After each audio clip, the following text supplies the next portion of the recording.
Pemirsa, warga Banjar, Monang-Maning, Denpasar antusias datang ke TPS untuk menggunakan hak pilih mereka dalam pemilihan pemimpin daerah tahun 2024. Hal ini terlihat dari suasana yang ramai, namun tetap kondusif di TPS 14 Banjar, Monang-Maning, Denpasar.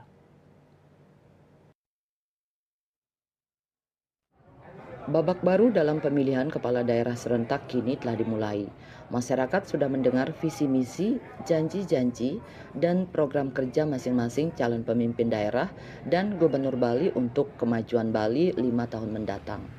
Perbedaan pandangan, perbedaan pilihan tentu menjadi hal biasa.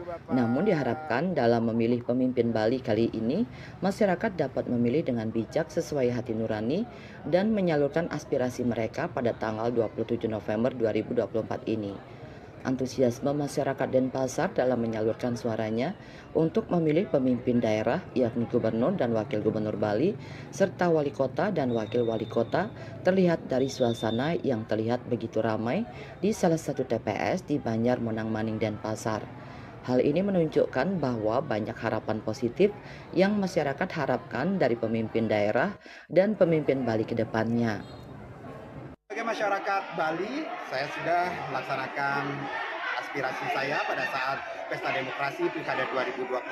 Saya sudah mencoblos dan yang pastinya yang saya harapkan tentunya kepada siapapun yang terpilih nantinya akan menjadi pemimpin yang bisa menaungi masyarakat, kemudian yang pastinya juga memberikan kemakmuran bagi masyarakat Bali dan yang pastinya mendengar aspirasi masyarakat siapapun dia.